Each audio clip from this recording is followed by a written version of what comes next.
Matahari pagi menyinari terminal tua itu, memantul di atap seng berkarat dan kaca-kaca bas yang berdebu. Di sudut terminal, di dekat sebuah taman kecil yang dipenuhi bunga kertas dan pohon ketapang, seorang pria berusia 50-an berdiri dengan sapu di tangannya. Dialah Darman, sosok yang dulu namanya pernah membuat seluruh preman terminal gemetar. Kini, ia hanya seorang penjaga taman, memakai seragam kusam berwarna hijau, tampak seperti pria biasa yang tak punya sejarah kelam. Tangan Darman bergerak pelan menyapu dedaunan kering. Wajahnya yang penuh gurat kehidupan memancarkan kelelahan yang berbeda, bukan sekadar lelah fisik, tapi lelah menanggung masa lalu. Setiap kali ia menunduk, ada bekas luka di pelipis kirinya yang terlihat samar, saksi bisu pertarungan jalanan belasan tahun silam. Luka itu bukan sekadar di kulit, tapi juga di hatinya, meninggalkan jejak yang tak pernah bisa ia hapus. Dulu, Darman adalah pemimpin geng Merpati, kelompok legendaris yang tak hanya ditakuti, tapi juga disegani. Geng itu berbeda, mereka bukan sekadar preman pemalak, melainkan penjaga keseimbangan terminal. Namun semua berubah ketika perang antar geng memakan korban jiwa. Sejak saat itu, Darman menghilang, memilih hidup tenang, meninggalkan singgasana gelap yang pernah ia duduki. Bagi warga terminal lama, nama Darman bukan sekadar nama, itu legenda. Kalau dulu ada Darman, tak akan ada yang berani malak di sini, begitu sering terdengar bisikan sopir-sopir tua kepada anak-anak muda. Tapi bagi Darman sendiri, setiap kali mendengar bisikan itu, hatinya hanya semakin berat. Ia tak ingin kembali, ia ingin terminal ini melupakannya, sama seperti ia ingin melupakan semua darah yang pernah tertumpah. Namun malam-malam Darman tak pernah benar-benar tenang. Saat ia merebahkan tubuhnya di kamar kos sempit, mimpi buruk selalu datang. Suara jeritan, suara besi beradu, dan wajah-wajah lawan yang jatuh satu persatu seakan menghantuinya. Ia sering terbangun dengan keringat dingin, menatap langit-langit kamar sambil berbisik, "Cukup sudah, aku tak mau lagi." Tapi dunia seakan tak pernah memberi jalan damai bagi orang-orang seperti dirinya. Pagi itu, seorang pedagang bakso lewat di depan taman dan menyapa, "Bang Darman, sehat?" Darman tersenyum tipis, menjawab singkat, "Alhamdulillah." Senyum itu tulus, tapi di baliknya ada dinding tebal yang dibangun dari penyesalan. Ia ingin semua orang hanya melihatnya sebagai penjaga taman, bukan sebagai sosok yang pernah menggetarkan terminal ini dengan kepalan tangannya. Namun, ketika pandangannya menyapu sekitar terminal, Darman bisa merasakan sesuatu yang berbeda. Suasana yang dulu ramai penuh tawa kini terasa mencekam. Preman-preman baru berkeliaran, mengambil uang dari sopir angkot, bahkan memalak pedagang kecil. Darman melihatnya dengan mata kepala sendiri, tapi memilih menunduk, pura-pura sibuk dengan sapunya. Ia tahu, sekali ia bergerak, sekali saja ia menunjukkan jati dirinya, darah akan kembali tumpah. Dan di lubuk hatinya yang terdalam, Darman sadar, ia mungkin sudah berhenti dari dunia lama, tapi dunia itu belum pernah benar-benar berhenti mengejarnya. Bayangan masa lalu masih membuntuti, seakan menunggu saat yang tepat untuk menyeretnya kembali. Terminal ini, tempat yang dulu ia jaga dengan geng Merpati, kini perlahan kembali berubah menjadi sarang kegelapan. Hari-hari berjalan, dan Darman semakin sering menyaksikan wajah-wajah ketakutan di terminal. Sopir-sopir angkot yang dulu bercanda sambil menyeruput kopi kini lebih sering menunduk. Pedagang kecil tak lagi berani tersenyum lepas, seolah setiap saat ada bayangan hitam yang mengintai di balik deretan bas berkarat. Terminal itu, tempat yang dulu menjadi denyut nadi kehidupan, perlahan berubah menjadi ladang ketakutan.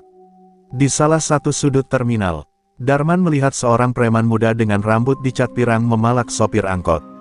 "Cepat keluarin setoran, kalau enggak, ban mobil lo gue sobek." Suara itu keras, penuh ancaman, terdengar jelas sampai ke telinga Darman yang sedang menyapu taman. Sopir tua itu gemetar, tangannya mencari uang receh di kantong, berharap cukup untuk menghindari masalah. Darman hanya diam, tangannya terhenti di gagang sapu, hatinya bergejolak, tapi bibirnya terkunci rapat. Tak jauh dari situ, dua preman lain menghampiri seorang pedagang gorengan. "Bang, bayar uang keamanan. Kalau enggak, jangan harap bisa jualan di sini." Si pedagang berusaha tersenyum pahit sambil memberikan beberapa lembar uang lusuh. Anak kecil yang duduk di dekatnya menatap dengan mata sendu, seakan tak mengerti mengapa ayahnya dipaksa begitu. Adegan itu menyesakkan dada Darman. Ia ingin melangkah maju, namun kakinya terasa berat, terikat oleh janji pada dirinya sendiri untuk tak lagi masuk ke dunia kelam itu. "Bang Darman, kapan terminal ini balik kayak dulu lagi?"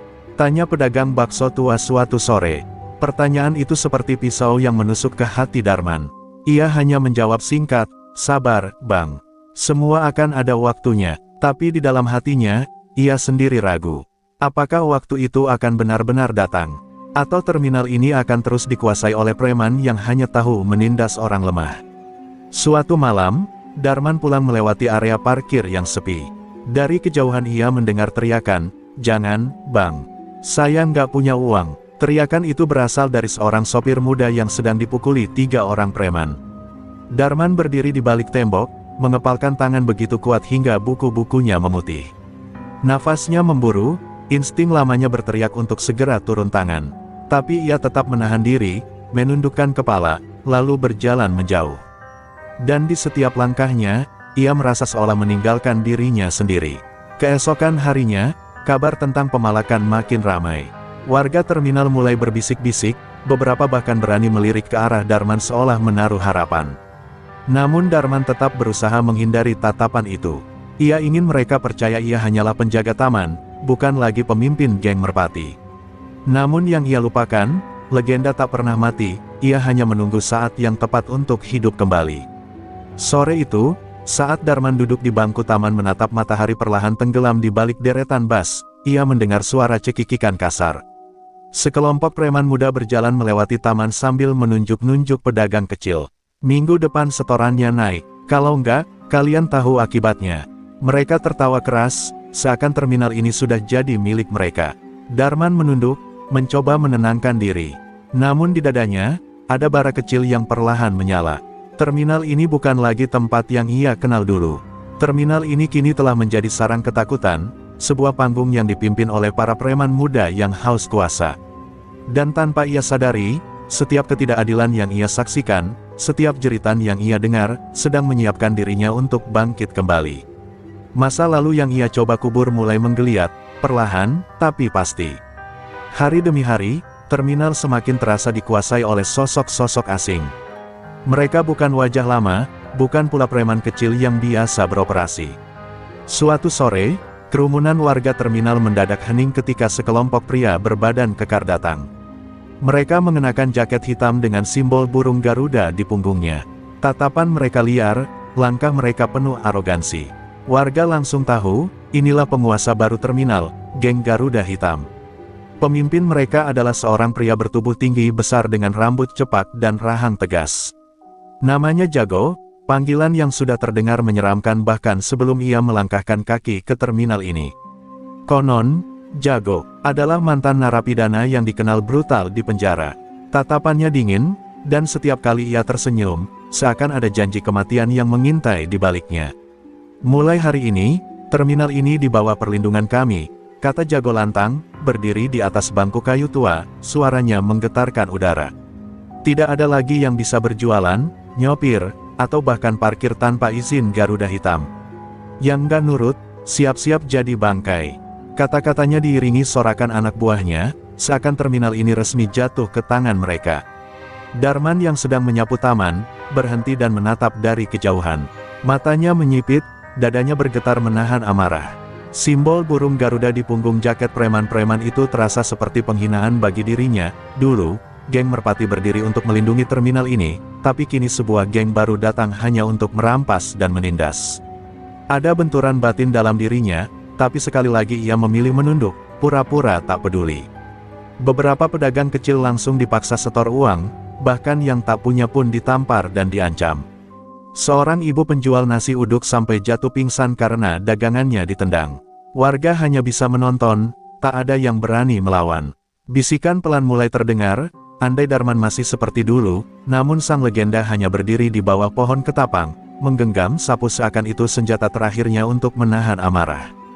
Jago lalu menghampiri taman tempat Darman berada. Ia melirik penjaga tua itu dengan senyum meremehkan. Bapak tukang sapu, jangan sampai taman ini juga kena pajak, ya. Tapi kalau mau aman, setor tiap minggu." Anak buahnya tertawa keras, menikmati hinaan itu.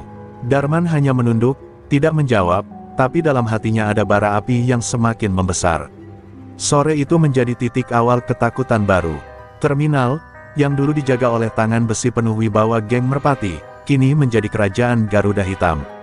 Dan tanpa mereka sadari, di balik ketenangan seorang penjaga taman bernama Darman, ada badai besar yang perlahan sedang bangkit dari tidurnya.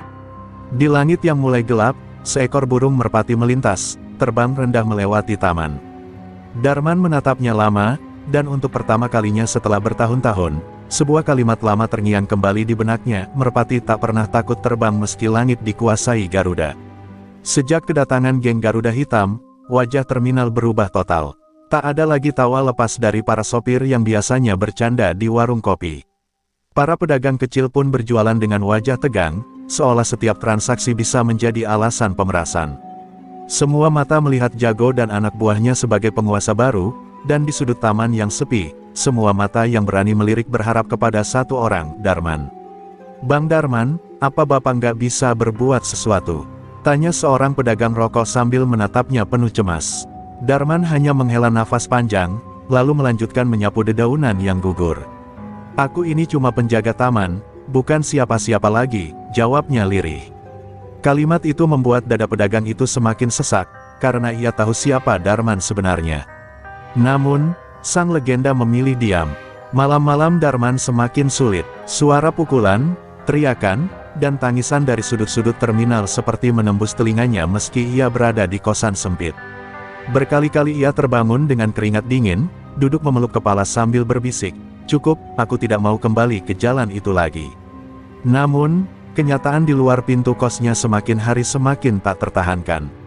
Suatu sore, Darman duduk di bangku taman sambil menatap anak-anak kecil berlari di antara bas yang parkir. Tiba-tiba seorang preman Garuda Hitam datang dan menghardik pedagang es teh yang menolak menaikkan setoran. Si pedagang dipukul sampai gelas-gelas pecah berhamburan. Anak-anak kecil itu menjerit, lari ketakutan.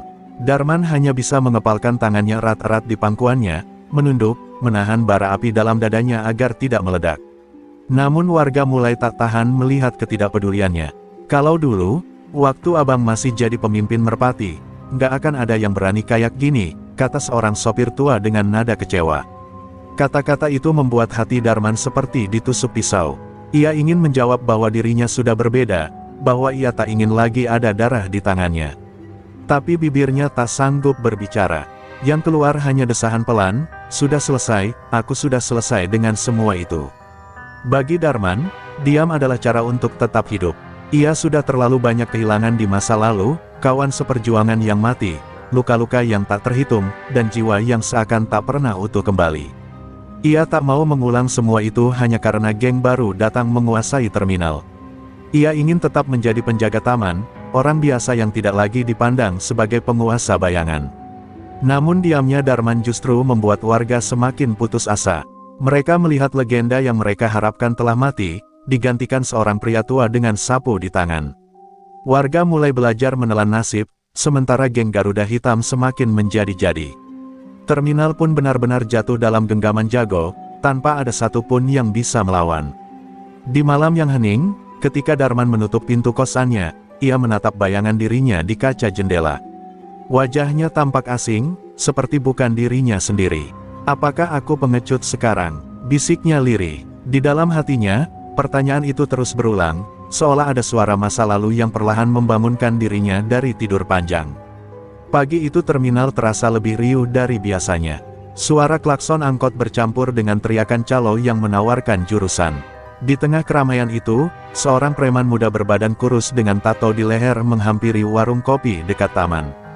Dengan arogan ia menendang kursi plastik hingga terbalik. "Hei, Bang, mana uang keamanan minggu ini? Jangan pura-pura lupa," hardiknya kepada pemilik warung, seorang pria tua yang wajahnya pucat karena ketakutan. Darman yang sedang menyapu tak jauh dari situ menghentikan gerakannya. Matanya menatap kejadian itu dengan tajam. Hatinya bergetar, terlebih karena warung itu sudah berdiri sejak dulu, tempat para sopir dan pedagang kecil mencari ketenangan. Ia berjalan pelan mendekat, lalu berkata dengan nada tenang, "Dek, jangan begitu. Orang ini cuma cari makan. Kalau mau minum, duduk saja, jangan bikin ribut." Kata-kata Darman membuat suasana seketika hening. Preman kurus itu menoleh, menatapnya dengan tatapan penuh ejekan.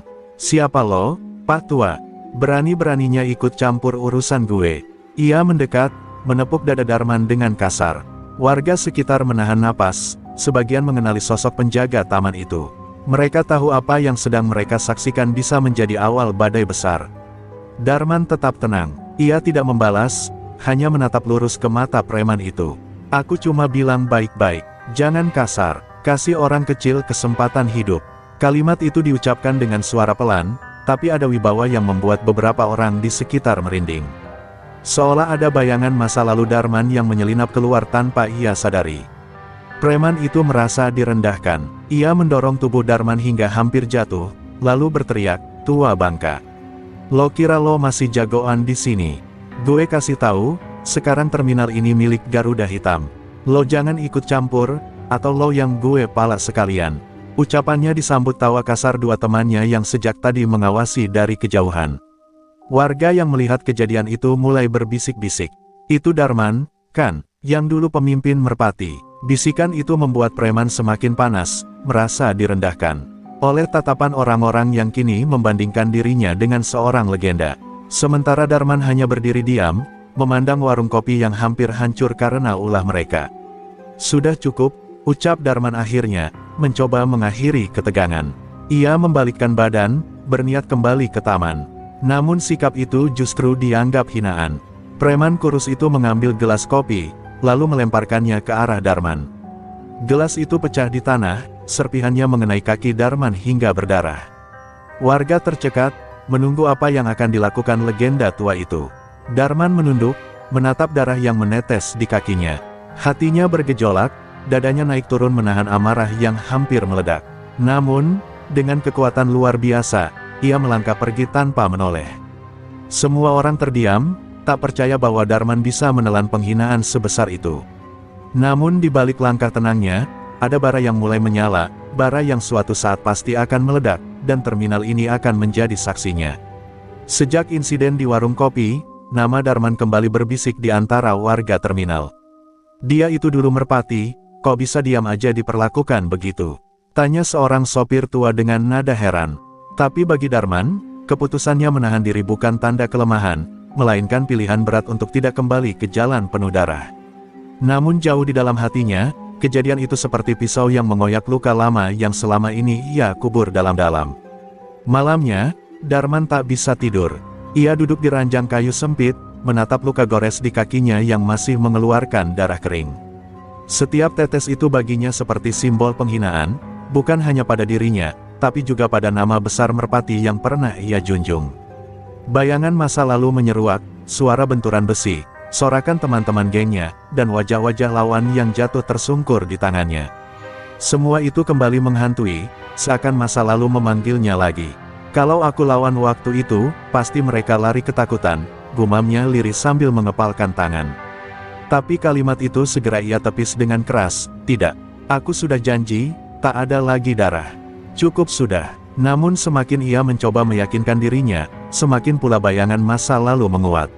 Seolah luka kecil di kakinya telah membuka pintu besar yang selama ini ia kunci rapat-rapat. Keesokan harinya, luka itu masih terasa perih ketika Darman kembali ke taman. Warga yang lewat memperhatikannya dengan pandangan kasihan sekaligus kecewa. Beberapa bahkan terang-terangan berbisik, kalau dia memang Darman yang dulu, nggak mungkin dibiarkan diinjak-injak begitu. Kata-kata itu menusuk telinganya, membuatnya merasa seperti bayangan dirinya sendiri. Siang itu, preman kurus yang sempat memalakinya kembali datang, kali ini bersama lebih banyak teman. Mereka sengaja duduk di warung dekat taman, tertawa keras sambil sesekali melirik ke arah Darman. "Hei tukang sapu, jangan ngelamun, hati-hati nanti taman lo gue rusak," teriak salah satunya. Tawa mereka terdengar nyaring, membuat wajah warga yang lain menunduk malu, tak berani menoleh. Darman tetap menahan diri, tangannya menggenggam erat gagang sapu hingga urat-urat di lengannya menegang. Ia menatap bunga kertas yang berguguran, berusaha menenangkan hati.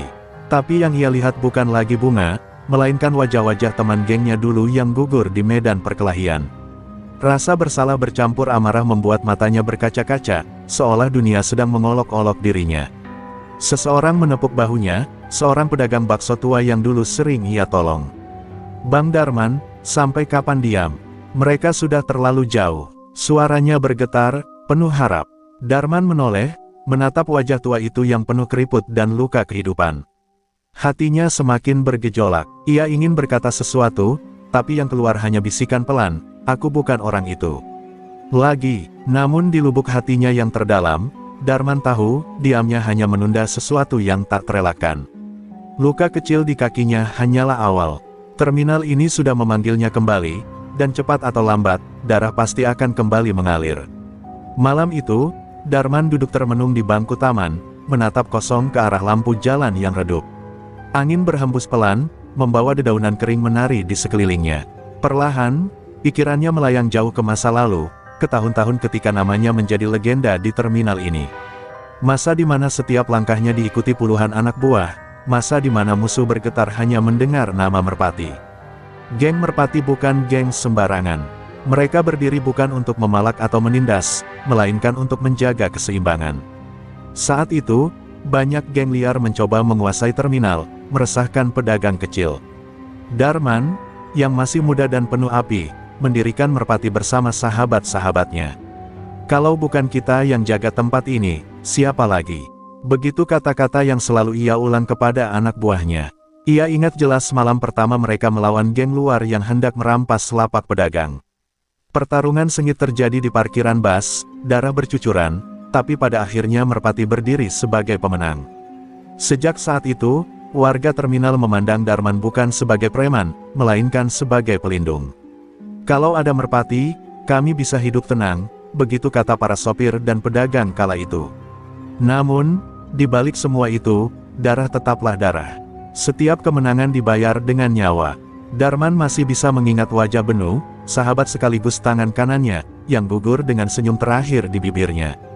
Malam itu menjadi luka yang tak pernah sembuh bagi Darman. Sejak kehilangan Benu, ia mulai mempertanyakan jalan yang ia pilih. Apakah benar Merpati melindungi, atau hanya menambah panjang rantai kekerasan? Perang antar geng terus terjadi. Terminal yang semula damai justru kembali berlumuran darah. Tubuh-tubuh berserakan, jeritan memenuhi malam. Darman mulai muak, namun sebagai pemimpin, ia tak bisa mundur. Ia hanya bisa berdiri di depan, melawan, menanggung semua dosa yang mengiringinya. Hingga suatu malam, ketika Merpati bertempur dengan geng luar kota, darah mengalir begitu deras hingga Darman merasa jiwanya ikut terkubur di sana. Itulah malam di mana ia memutuskan untuk menghilang. Ia membubarkan Merpati, meninggalkan semua, dan berjanji tak akan lagi mengangkat tangan untuk melukai. "Cukup sudah, aku tak ingin ada darah lagi karena aku," begitu sumpah yang ia genggam sampai hari ini. Sumpah yang membuatnya memilih sapu sebagai senjata hidup, bukan lagi besi atau golok. Namun kini, melihat geng Garuda Hitam berbuat sewenang-wenang, luka lama itu terbuka kembali. Ia ingat bagaimana dulu warga terminal bisa tertawa bebas, karena tahu ada Merpati yang melindungi mereka. Dan kini, semua itu hancur di depan matanya, sementara ia hanya bisa diam. Pertanyaan lama kembali menghantam dirinya, apakah aku salah mundur? Atau memang dunia ini butuh tangan kotor seperti dulu? Di langit malam, seekor burung merpati terbang melintas di bawah cahaya bulan. Darman menatapnya lama, lalu tersenyum pahit. Hatinya berbisik, aku sudah mengubur merpati. Tapi kenapa mereka terus memanggilku kembali? Hari itu, suasana terminal lebih ramai dari biasanya. Bau knalpot bercampur dengan teriakan kernet, bunyi klakson bas, dan hiruk pikuk pedagang kecil. Darman tengah menyapu dedaunan di dekat gerbang masuk ketika keributan terjadi tak jauh darinya. Suara bentakan kasar terdengar, disusul suara tubuh dibanting ke aspal. Seorang pedagang bakso tua, yang biasa dipanggil Pak Wito, tersungkur di tanah. Gerobaknya ditendang hingga kuah panas tumpah berantakan. 3 orang preman dari Garuda Hitam berdiri di depannya, tertawa. Kasar, kalau mau dagang di sini, bayar dulu jatahmu. Jangan sok-sokan pelit, Pak Tua. Teriak salah satu dari mereka sambil menendang mangkok yang pecah berserakan. Pak Wito merangkak lemah, tangannya gemetar, mencoba menyelamatkan dagangannya yang porak-poranda. Saya cuma punya ini, nak. Tolong, jangan dihancurkan, dagangan ini satu-satunya penghidupan saya, ucapnya dengan suara parau. Tapi para preman malah menendang punggungnya, membuat tubuh renta itu kembali menghantam keras permukaan jalan. Darman yang menyaksikan semua itu merasakan dadanya bergetar hebat. Tangannya menggenggam gagang sapu begitu erat hingga buku jarinya memutih. Bayangan wajah Benu, sahabatnya yang gugur, melintas sekejap di benaknya. Ia mendengar jeritan warga, ia melihat ketakutan yang sama seperti dulu, ketakutan yang seharusnya sudah hilang ketika Merpati masih ada. Beberapa pedagang lain mencoba menahan diri untuk menolong, tapi ketakutan mengekang langkah mereka. Semua mata tertuju pada Darman. Mereka tahu siapa dirinya dulu, mereka tahu hanya dia yang bisa menghadang. Tapi Darman masih terpaku, hatinya terjepit oleh sumpah lama yang melarangnya kembali meneteskan darah. Namun ketika salah satu preman menginjak kepala Pak Wito sambil tertawa, kesabaran Darman runtuh. Napasnya berat, matanya merah membara. Ia melangkah maju perlahan, sapu di tangannya menimbulkan suara gesekan menyeret di aspal. Setiap langkahnya membuat suasana terminal terdiam, seakan waktu berhenti. Preman itu menoleh dan mencibir. "Hah, penjaga taman, mau sok jadi pahlawan, hah?" katanya dengan tawa mengejek. Darman menatapnya lurus, penuh bara yang ia pendam bertahun-tahun. Dan untuk pertama kalinya setelah sekian lama, ia membuka mulut dengan suara rendah namun menggetarkan, "Lepaskan dia. Atau aku yang akan melepaskanmu dari dunia ini." Hening sejenak menyelimuti terminal. Para pedagang terperangah. Sumpah lama yang pernah diikrarkan Darman retak di depan matanya sendiri. Hari itu, semua orang sadar, burung merpati yang lama terkubur mungkin akan kembali mengepakkan sayapnya. Tiga preman itu saling pandang ketika mendengar ancaman Darman. Salah satunya tertawa terbahak-bahak, seakan mendengar lelucon paling lucu di dunia. "Kau pikir kau siapa? Hah? Cuma tukang sapu. Jangan sok jagoan di depan kami," teriaknya sambil maju menghampiri. Namun tatapan Darman tetap tajam, dingin, dan tak tergoyahkan, membuat tawa preman itu perlahan mereda, digantikan rasa jengkel. Dalam sekejap, si preman menghantamkan tinjunya ke arah wajah Darman. Tapi sebelum pukulan itu menyentuh, tubuh Darman berkelit cepat, gerakannya seperti kilatan bayangan. Sapu panjang di tangannya berputar, menghantam dada preman itu begitu keras hingga tubuhnya terpental ke belakang dan menghantam gerobak kosong. Dentuman keras membuat orang-orang ternganga. Mereka baru saja melihat bayangan lama Darman, sang pemimpin merpati yang legendaris, hidup kembali. Dua preman lain sontak maju, membawa pisau lipat dan rantai.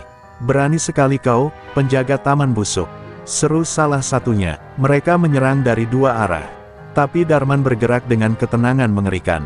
Sapu di tangannya diputar menjadi senjata mematikan, ujung kayunya menghantam pergelangan tangan si pemegang pisau, membuat senjata itu terlepas. Rantai yang meluncur ke arahnya pun ditangkap dengan tangan kosong, lalu ditarik sekuat tenaga hingga lawannya tersungkur keras ke tanah. Kerumunan warga terminal bersorak lirih, sebagian berdoa, sebagian menutup mulut tak percaya. Mereka melihat Darman yang dulu pernah mereka kenal, yang mampu menghadapi 10 orang sekaligus tanpa gentar. Bayangan masa lalu menyergap Merpati, geng yang dulu menjaga keseimbangan, kini seolah kembali melalui satu sosok yang berdiri gagah di tengah terminal. Preman pertama yang sempat terhempas kini bangkit dengan wajah penuh amarah. Darah menetes dari pelipisnya. "Kau cari mati, orang tua." Ia meraih batang besi dari dekat gerobak yang hancur. Dengan teriakan garang, ia menyerang lurus ke arah kepala Darman. Namun sekali lagi, gerakan Darman terlalu cepat. Ia menunduk, lalu mengayunkan sapu ke arah lutut lawan. Suara tulang retak terdengar jelas. Preman itu menjerit, jatuh tersungkur sambil memegangi kakinya. Dua preman lain yang tersisa mulai mundur, tatapan mereka goyah. Mereka sadar yang mereka hadapi bukanlah penjaga taman biasa, melainkan legenda yang sempat menghilang. Tapi gengsi menahan langkah mereka untuk kabur. Mereka hanya berdiri gemetar, mencoba menahan ketakutan yang mulai menggerogoti. Darman menatap mereka dengan mata yang menyala penuh murka. "Aku sudah lama diam, tapi kalian memaksa aku kembali. Mulai hari ini, terminal ini bukan lagi tempat kalian berkuasa." Suaranya berat, dalam, bagaikan palu godam yang menghantam hati semua orang yang mendengar.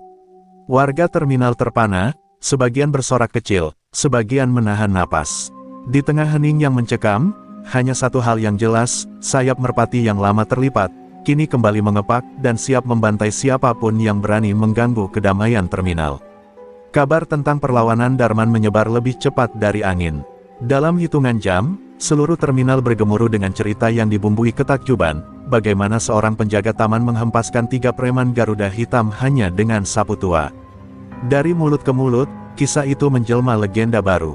Namun di balik sorak warga, ada ketakutan yang lebih besar. Mereka tahu Garuda Hitam tidak akan tinggal diam. Di sebuah markas kumuh di pinggiran kota, para pimpinan Garuda Hitam duduk melingkar. Asap rokok mengepul pekat, dan aroma arak murahan menusuk hidung. Kepala mereka, Bagas Garuda Besi, mengetukkan jarinya ke meja kayu yang penuh bekas sayatan parang. Matanya menyala marah. 3 orang kita dipermalukan oleh tukang sapu tua di depan mata warga. Bentaknya, ruangan hening, hanya terdengar suara napas tertahan. Seorang anak buah mencoba bicara, "Bos, kabarnya orang itu, Darman. Mantan pimpinan Merpati." Kalimat itu langsung membuat Bagas terdiam sejenak. Nama itu masih terngiang di telinganya, sebuah nama yang dulu ditakuti, bahkan oleh kelompoknya sendiri. Ia menghela napas berat, lalu tertawa sinis. Jadi burung tua itu masih hidup rupanya.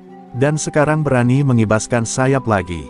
Seorang preman lain mencoba menenangkan, "Tapi bos, Merpati sudah lama bubar.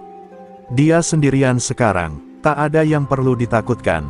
Namun Bagas menatap tajam, menghentikan kata-kata itu. "Kau bodoh. Justru karena dia sendirian, dia bisa bergerak bebas. Orang macam dia bukan sekadar otot, tapi juga otak.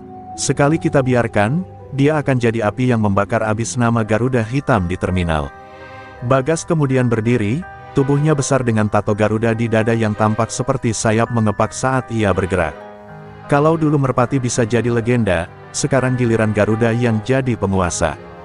Darman harus ditumbangkan, bukan hanya dipukul, tapi dihancurkan di depan mata semua orang. Suaranya menggelegar, membuat anak buahnya merinding. Ia lalu menunjuk beberapa orang kepercayaannya. "Sebarkan kabar, malam ini kita kumpulkan semua preman Garuda Hitam. Aku ingin terminal itu jadi lautan darah. Dan Darman, aku ingin dia berlutut di hadapan kita sebelum aku robek tenggorokannya." Teriakan Bagas disambut sorak liar, tanda bahwa pertempuran besar tak bisa dihindari lagi. Di sisi lain, di terminal yang mulai lengang, Darman duduk sendirian di bangku taman. Ia mengusap peluh di dahinya, menatap langit malam yang penuh bintang. Hatinya gelisah. Ia tahu apa yang ia lakukan barusan hanyalah pemicu. "Aku sudah membuka pintu yang lama terkunci," gumamnya. Tapi ketika ia mendengar warga bersyukur karena ada yang berani melawan, ia sadar tak ada jalan untuk mundur lagi. Dan di kegelapan malam, 2 kekuatan mulai bergerak menuju satu titik benturan. Terminal Manggarai, yang dulu saksi bisu kejayaan Merpati, sebentar lagi akan menjadi arena di mana burung Merpati dan Garuda saling menguji siapa yang layak menguasai langit. Pagi itu, terminal Manggarai tampak berbeda. Meski bayang-bayang ancaman Garuda Hitam menggantung di udara, ada semacam harapan baru yang tumbuh.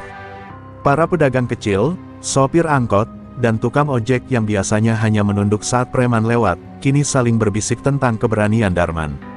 "Kalau dia berani lawan, kenapa kita terus harus diam?"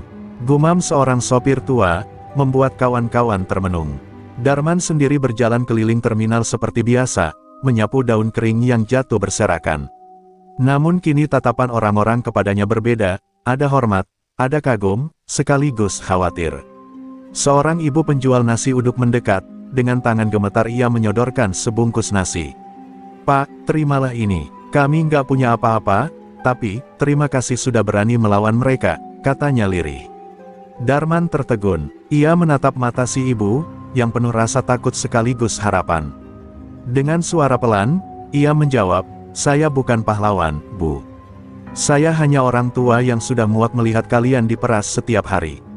Namun dalam hatinya, ucapan itu menyalakan api. Ia sadar, apa yang ia lakukan kemarin ternyata berarti besar bagi banyak orang. Siang itu, beberapa sopir dan kernet mendekati Darman di bawah pohon besar terminal. Mereka duduk melingkar, seperti sedang membicarakan sesuatu yang rahasia. "Bang, kalau nanti Garuda Hitam datang lagi, jangan lawan sendirian. Kami siap bantu," ucap seorang kernet muda dengan wajah tegang. Darman tersenyum tipis, menepuk bahunya. "Kalian bantu diri kalian dulu. Kalau sudah berani berdiri, itu sudah lebih dari cukup." Namun kabar tentang kebangkitan semangat itu rupanya juga sampai ke telinga telik sandi Garuda Hitam yang berkeliaran di terminal. Mereka segera melaporkan kepada Bagas bahwa warga mulai bersatu, dan nama Darman kini dilulukan seperti sosok legenda. Mendengar itu, amarah Bagas makin membara. Jadi dia bukan cuma melawan kita, tapi juga membangkitkan orang-orang lemah ini. Suaranya bergemuruh, membuat meja kayu bergetar. Menjelang sore, suasana terminal semakin mencekam. Beberapa orang terlihat mulai mengumpulkan benda seadanya, kayu, batu, bahkan besi karatan, bukan untuk menyerang, tapi sebagai simbol bahwa mereka tak mau lagi hanya diam. Darman melihatnya dari kejauhan, dadanya sesak. Ia tahu keberanian itu mahal, tapi juga berbahaya. Jika Garuda Hitam benar-benar datang dengan kekuatan penuh, banyak nyawa yang bisa jadi korban. Malam hari, Darman duduk termenung di warung kopi terminal. Seorang pemuda mendekat, menatapnya dengan mata berapi-api. "Pak, kami semua siap. Biar terminal ini jadi saksi, kalau Garuda Hitam bukan tuan di sini. Kami sudah terlalu lama hidup dalam ketakutan." Darman terdiam, lalu menghela napas panjang. "Kalau begitu, kita harus bersiap. Karena mereka pasti akan datang, dan saat itu tiba, jangan ada yang mundur." Di kegelapan malam, lampu-lampu redup terminal berkelip seperti bintang yang nyaris padam. Tapi di balik redup itu, ada cahaya kecil yang mulai menyala, cahaya keberanian, yang perlahan menyatukan hati orang-orang biasa untuk menghadapi badai besar yang akan segera datang. Fajar baru saja menyingsing, namun suasana terminal Manggarai terasa seperti pagi terakhir sebelum badai. Orang-orang yang biasanya sibuk dengan dagangan, tumpukan barang, atau angkutan, kini bekerja sambil waspada. Ada bisik-bisik bahwa, malam tadi beberapa anggota Garuda Hitam terlihat berkonvoi di sekitar terminal, seakan hendak mengepung. Darman, yang berdiri di tepi jalan sambil menyapu, hanya bisa menatap jauh ke arah jalan utama, menanti bayangan gelap yang pasti akan datang. Tak lama kemudian, suara deru motor-motor besar menggema. Asap knalpot mengepul, dan konvoi panjang preman dengan jaket hitam berlogo Garuda menyerbu masuk. Wajah-wajah bengis, senjata tumpul dan tajam di tangan, serta sorak-sorai penuh ejekan membuat orang-orang kecil di terminal bergidik. Beberapa pedagang buru-buru menutup lapak mereka, sementara anak-anak yang biasa bermain berlarian mencari perlindungan. Di barisan depan, Bagas, dengan tatapan beringasnya, berdiri di atas mobil pikap terbuka. "Manggarai bukan untuk kalian yang lemah. Terminal ini milik Garuda Hitam." Teriaknya, suaranya menggema, membuat bulu kuduk merinding. Ia mengayunkan tangan, dan puluhan preman langsung menebar, merobohkan gerobak, menjatuhkan bangku, dan memukul siapa saja yang berusaha melawan. Darman maju ke depan, tubuh tuanya tetap tegak meski sorot mata Bagas tertuju padanya. "Kau bisa hancurkan dagangan mereka, tapi tak bisa hancurkan semangat mereka," ucapnya lantang. Suara itu terdengar seperti cambuk yang menyentak hati para pedagang dan sopir yang bersembunyi. Beberapa orang mulai keluar perlahan, menggenggam kayu dan batu di tangan, meski wajah mereka penuh rasa takut. Amarah Bagas meledak. Ia menunjuk Darman dengan tatapan membunuh. "Kau yang membuat mereka berani, Darman. Kau kira bisa jadi pahlawan di sini?" Dengan teriakan itu, beberapa preman menyerbu ke arah Darman. Namun seperti yang sudah-sudah, tubuh renta itu bergerak dengan kecepatan tak terduga. Sapu kayu di tangannya berayun, menghantam tepat ke pergelangan dan dada para penyerang, membuat mereka tumbang satu persatu. Sorak-sorai warga pecah, untuk pertama kalinya mereka tidak diam. Sopir, kernet, hingga pedagang mulai berteriak memberi semangat. "Lawan, jangan takut, kita bisa." Suara itu menyatu, membentuk gelombang keberanian yang tak pernah ada sebelumnya. Para preman mulai terdesak, meski jumlah mereka jauh lebih banyak. Namun Bagas hanya tersenyum sinis melihat semua itu. Dengan tangan sendiri, ia melompat turun dari mobil dan meraih sebilah golok panjang. Kilatan logamnya membuat suasana kembali hening. "Cukup permainan ini, sekarang aku sendiri yang akan menghabisimu, Darman." Ucapnya dingin, langkahnya perlahan maju, penuh tekanan. Terminal Manggarai terdiam, hanya ada dua sosok yang saling berhadapan, seorang tua dengan sapu kayu di tangan, dan seorang raja preman dengan golok terhunus. Semua mata tertuju pada mereka, menanti bentrokan yang bisa jadi akan menentukan nasib seluruh terminal. Suasana terminal Manggarai berubah menjadi arena yang menegangkan. Semua orang menahan napas, menyaksikan Darman dan Bagas berdiri berhadapan. Darman, dengan tubuh tuanya yang digerogoti usia, hanya menggenggam sapu kayu yang sudah mulai retak. Sementara Bagas, dengan tubuh kekar penuh tato, menenteng golok panjang yang berkilat terkena cahaya matahari pagi.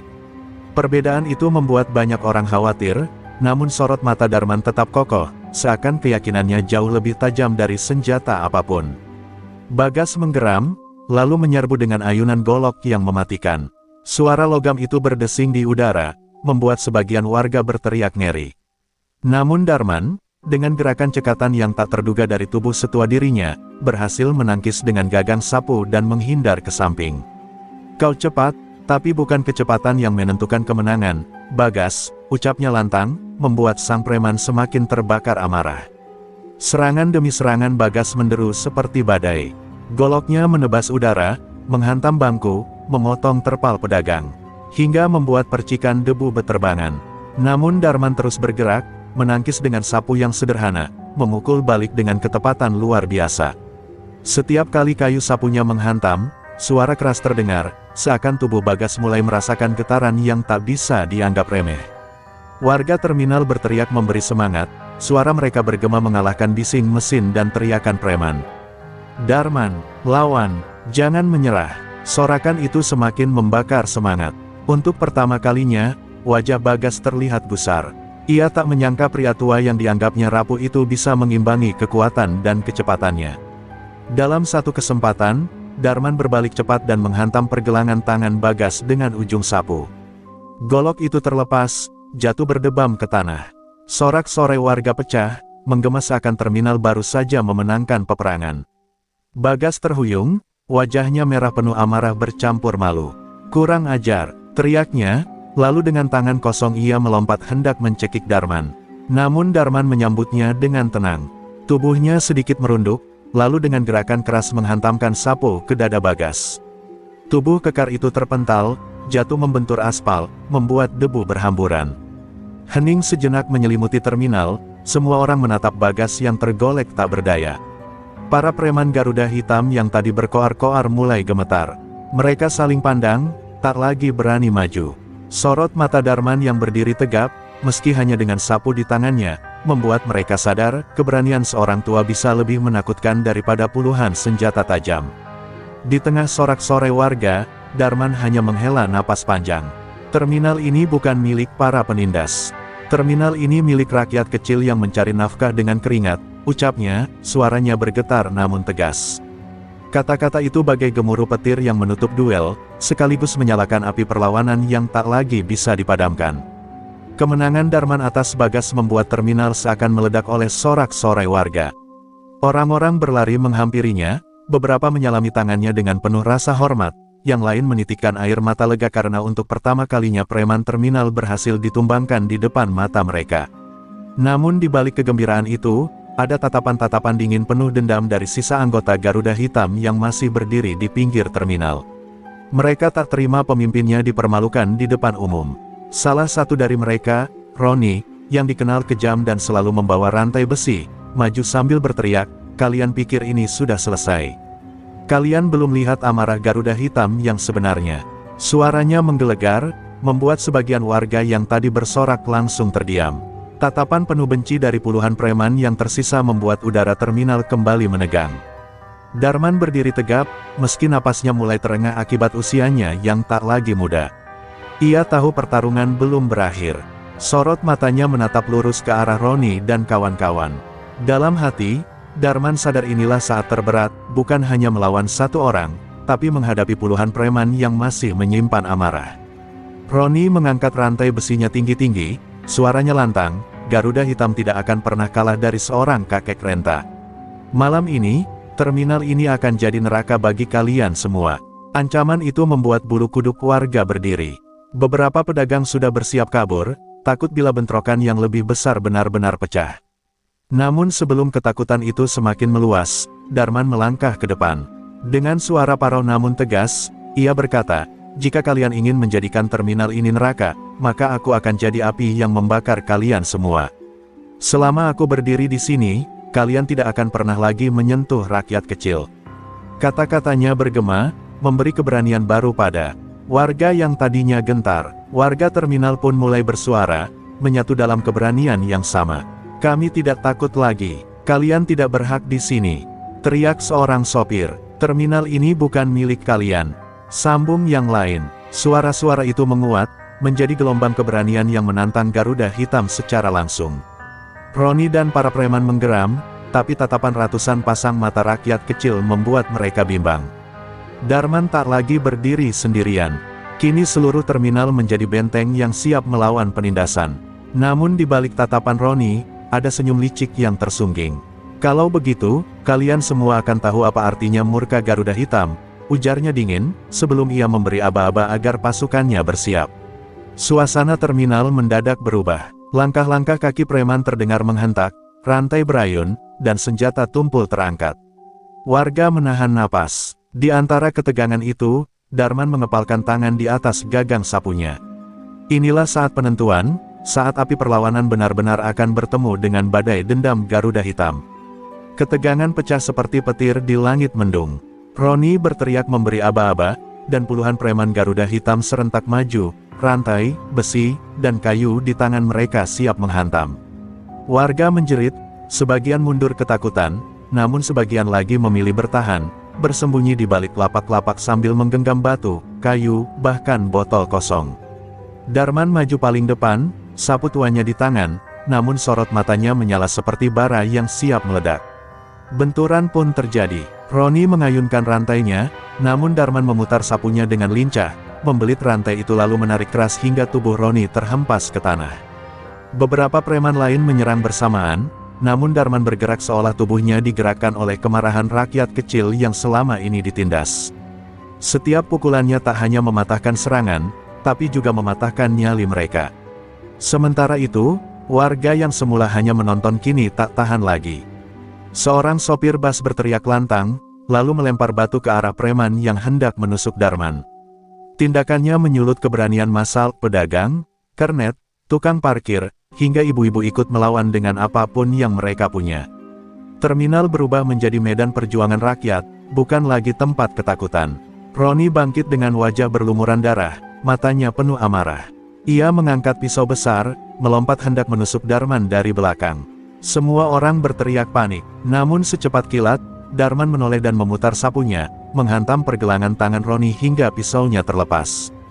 Dengan teriakan keras, ia menebaskan sapunya sekali lagi, membuat Roni terjatuh tak berdaya di tengah terminal.